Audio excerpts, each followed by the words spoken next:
2024లో ప్రజా కోర్టులో తీర్పు వచ్చింది. ఎన్డీఏకి ఎప్పుడు లేని విధంగా ఆంధ్ర రాష్ట్ర ప్రజలు తీర్పు ఇచ్చారు. ప్రభుత్వం ఏర్పడింది. ఇంకా కోర్టులోనే తీర్పు రావాల్సిన అవసరం ఉంది.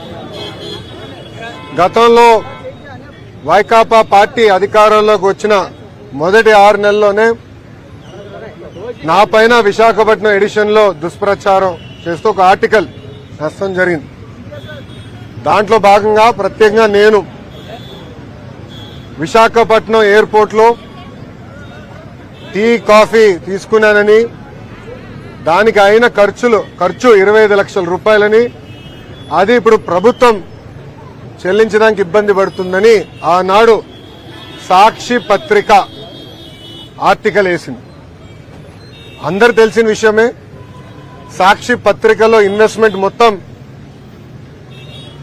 వైఎస్ కుటుంబాన్ని, ప్రత్యేకంగా ఆనాటి ముఖ్యమంత్రి వైఎస్ జగన్మోహన్ రెడ్డి గారు, ఆయన సతీమణి వైఎస్ భారతిరెడ్డి గారు పెట్టుబడి ఉంది. అదే సందర్భంలో ఢిల్లీలో ఉన్న ద వీక్ అనేది వీక్లీ మ్యాగజైన్ కూడా ఆ కథనాన్ని వేయడం జరిగింది. ఇమ్మీడియట్ గా నేను సాక్షికి అటు వీక్ కూడా లీగల్ నోటీస్ పంపిస్తాం జరిగింది. ఆధారాలతో సహా వాళ్ళ ముందర పెట్టాను. ఏ రోజైతే బిల్స్ జనరేట్ అయినాయో ఆ 26 రోజుల్లో కేవలం ఒకే ఒక రోజు నేను విశాఖపట్నంలో ఉన్నాను అని స్పష్టంగా చెప్తాం జరిగింది.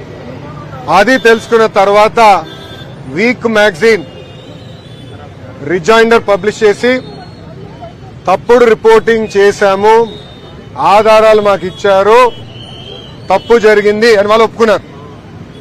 కానీ సాక్షి ఒప్పుకోలేదు. అందుకే నేను ఆనాడు 75 కోట్ల రూపాయలకి డిఫమేషన్ సూట్ వేశాను.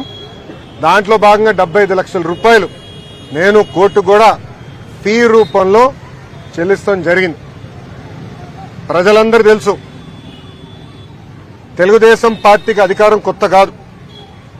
చంద్రబాబు నాయుడు గారు పదే పదే మాకు చెప్పారు, ప్రజాధనాన్ని మిస్యూజ్ మీరు చేయొద్దు, సింపుల్ గా ఉండండి, ప్రజల దగ్గర ఉండండి, ప్రజలకు అందుబాటులో ఉండండి అని పదే పదే చెప్పారు. ఇక్కడున్న మీడియా మిత్రులు కూడా తెలుసు, గతంలో అంటే 2017 నుంచి 19 నేను మంత్రిగా ఉన్నప్పుడు కూడా నా సొంత వాహనాలే వాడుకున్నా. వాటర్ ఖర్చు, టీ ఖర్చు నేనే డబ్బులు చెల్లించా. ఇప్పుడు మంత్రి అయిన తర్వాత కూడా ఈ రోజు కూడా నా సొంత వాహనంలోనే నేను వచ్చాను. దానికి అయ్యే డీజిల్ కూడా నేను నా జోబు నుంచే చెల్లిస్తున్నా. ఒక కప్పు కాఫీ నేను తాగను, ఒక బాటిల్ నీళ్లు నేను ప్రభుత్వం నుంచి ఏనాడు తీసుకోలేదు. అది ఒక పక్కన చంద్రబాబు నాయుడు గారు, ఇంకో పక్కన నా తల్లి భువనేశ్వరి అమ్మ నాకు పదే పదే చెప్పి ఇప్పుడు కూడా నేను కట్టుబడి ఉన్నా. 5 సంవత్సరాలైనా సిగ్గు లేకుండా ఇప్పుడు కూడా సాక్షి పత్రిక యజమాని తరపున వచ్చిన లాయర్లు వాదిస్తాం. చాలా చాలా బాధాకరం. ఆర్టికల్లో చాలా క్లియర్ గా చిన్నబాబు చిరు తిండి 25 లక్షలండి అని రాశారు. లోపల ఆర్టికల్లో చాలా స్పష్టంగా నా పేరు 6-7 సార్లు ప్రస్తావించారు. దాంట్లో చాలా క్లియర్ గా నేను అక్కడ తిన్నానని, ఆ బిల్స్ ఆనాటి ముఖ్యమంత్రి చంద్రబాబు నాయుడు గారి అకౌంట్ లో నేను వేశానని కూడా వాళ్ళు చెప్తాం జరిగింది. మీడియా అనేది ఒక బాధ్యతగా ఉండాలి. ఒక ఆర్టికల్ వేసే ముందల రీసెర్చ్ చేయాలి. అవసరమైతే ఆనాడు సాక్షి అడుగుండాల్సింది, మీ పైన కథనం వేయబోతున్నాం, మీ స్టాండ్ ఏంటని చాలా స్పష్టంగా నేను క్లియర్ చేసేవాడు.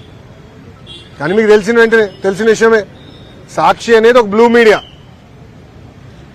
అసత్యాలు రాష్ట్రం అనేది వాళ్ళ నైజం, కొత్త ఏం కాదు. గతంలో కూడా మీరు చూశారు, సొంత బాబాయిని జగనే లేపేసి నారాసుడ రక్త చరిత్ర అని ఒక హాఫ్ పేజ్ చంద్రబాబు నాయుడు గారు పైన లేకుండా కింద ఆయన ప్యాంట్ షర్ట్ వేసుకుని ఏమంటారు అది మన కత్తి పట్టుకుని ఒక ఫోటో కూడా వేస్తాం జరిగింది. దీనికి ఫుల్ స్టాప్ పెట్టాలి.